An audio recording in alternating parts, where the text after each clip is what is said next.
Buenos días a todos, espero que estéis bien, ¿cómo vais por casa? Se os echa de menos.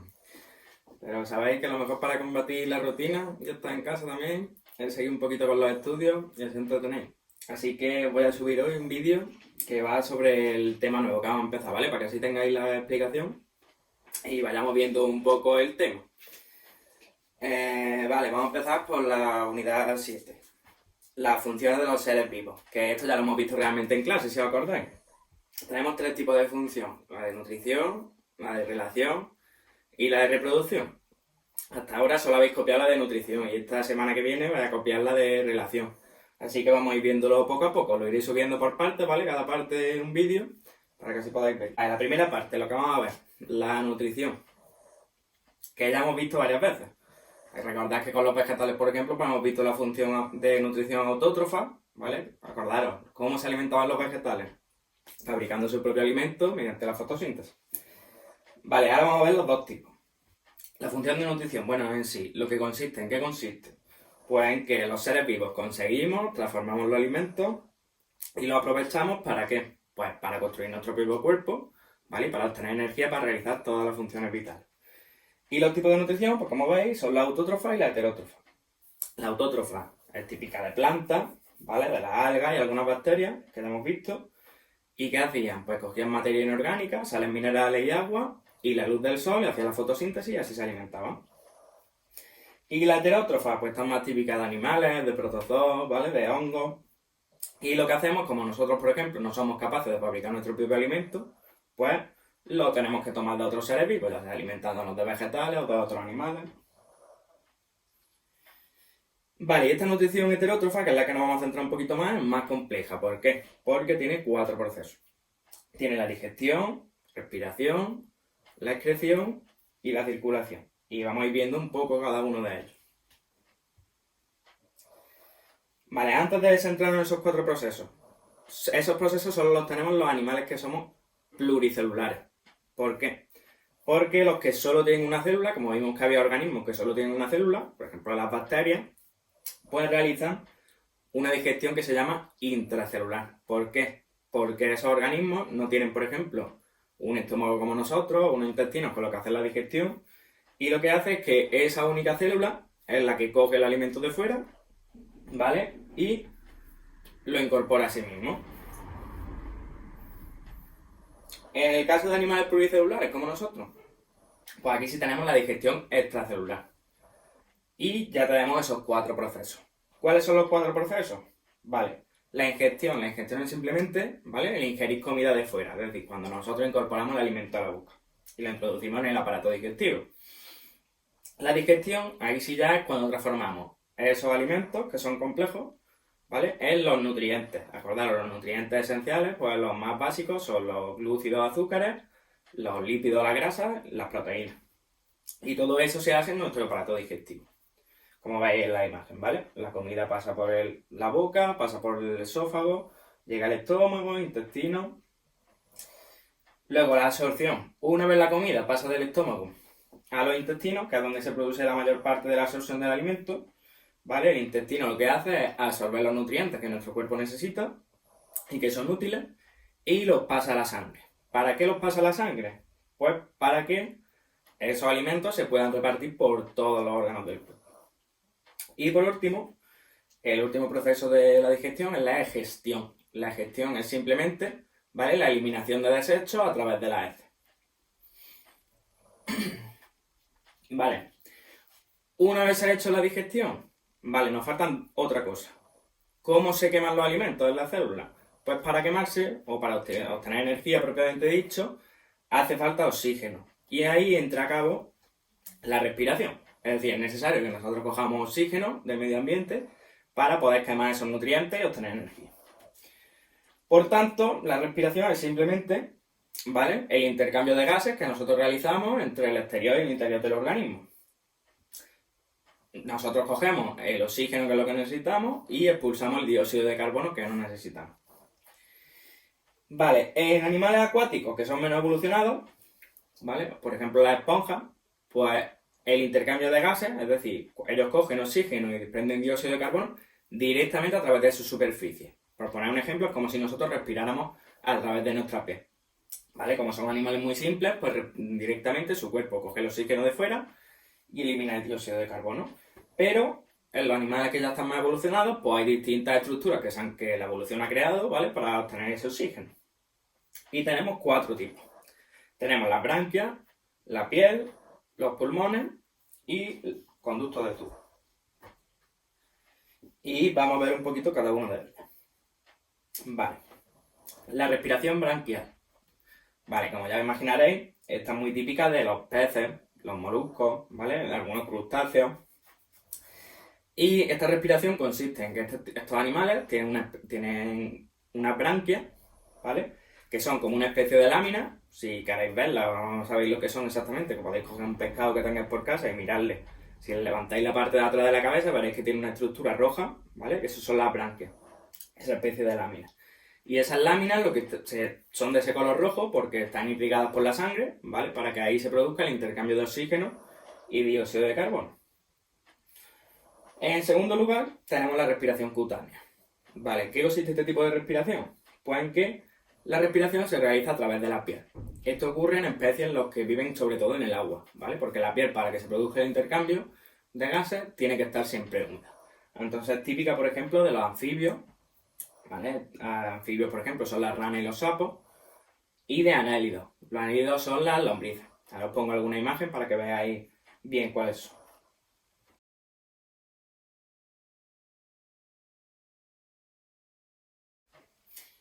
En tercer lugar, tenemos la respiración traqueal. Y esta se lleva a cabo a través de una especie de tubo. Es decir, en vez de tener, por ejemplo, pulmones como nosotros, lo que tienen estos animales son una especie de tubos en el interior de su cuerpo, ¿vale? Que conectan por fuera con unos orificios que, como veis, se llaman espiráculos o estigmas. Y a través de esos orificios entra el aire, ¿vale? Se distribuye por los tubos a través del cuerpo del animal y luego vuelve a expulsarse el aire con el dióxido de carbono. Y esta respiración es muy característica de los insectos. Os pongo una imagen también para que veáis cómo es este tipo de aparato.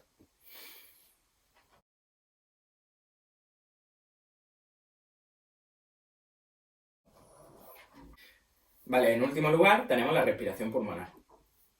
Esta se produce gracias a los pulmones y a las vías respiratorias, compuestas de estas dos partes. Los pulmones son unos órganos esponjosos, ¿vale? Que son los que nos permiten introducir y expulsar el aire. Y terminan dentro de los pulmones una especie de saquitos que se llaman alveolos pulmonares. Son como una especie de bolitas, os pongo una imagen para que los veáis, que son los que, a través de los cuales se produce el intercambio del oxígeno y el dióxido de carbono con la sangre. Y las vías respiratorias son simplemente los tubos que tenemos que comunican nuestra boca y nariz, ¿vale? Que es por donde introducimos el aire, con los pulmones. Y estos constan de, en primer lugar, la faringe, parte alta de la garganta, luego la laringe, la tráquea, que atraviesa por aquí, ¿vale? Los bronquios, que ya se van introduciendo en los pulmones, y los bronquios. Y esta respiración la realizamos en la mayoría de vertebrados terrestres, por ejemplo, todos los mamíferos, ¿vale?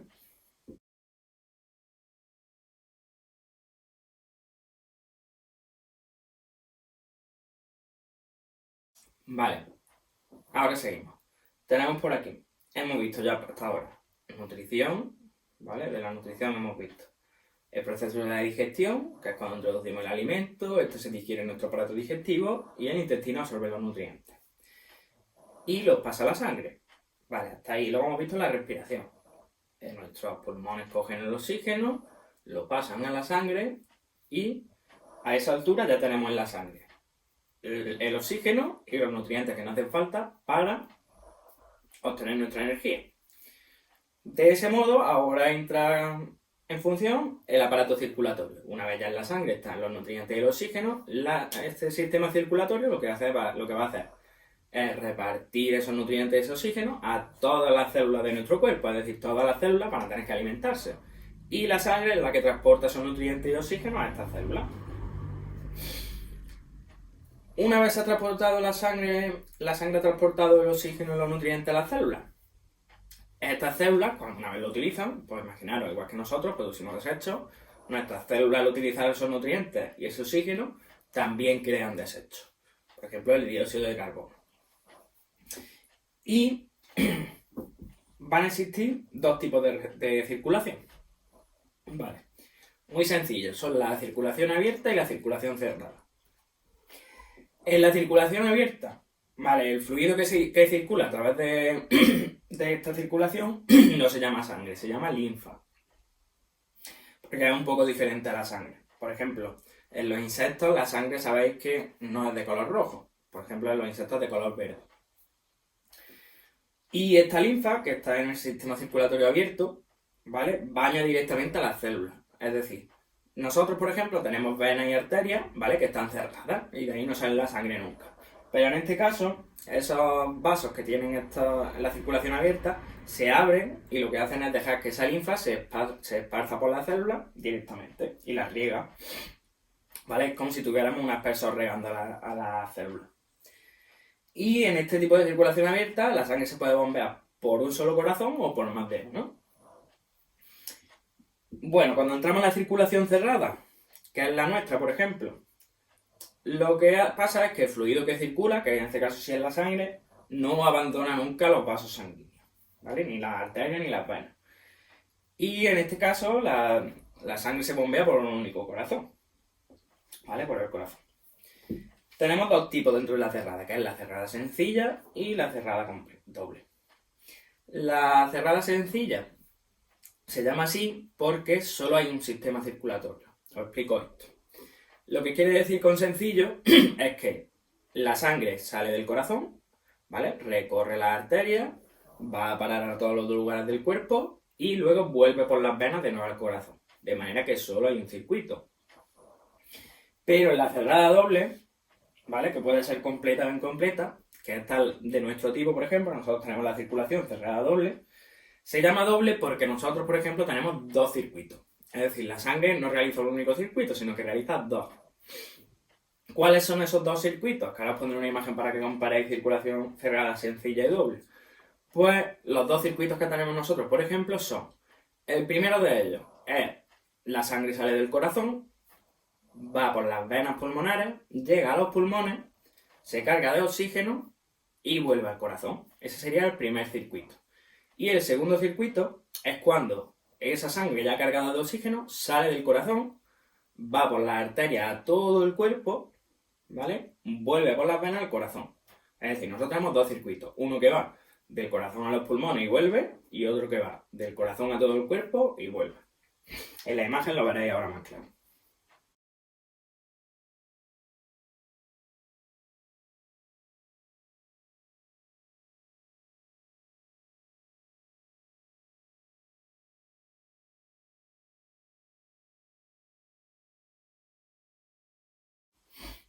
Bueno, ahora pasamos al último proceso de la nutrición, que es la excreción.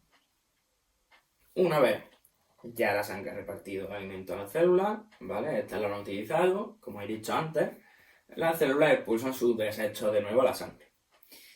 Y aunque la excreción os pueda parecer que es la eliminación de las heces, no es así, ¿vale?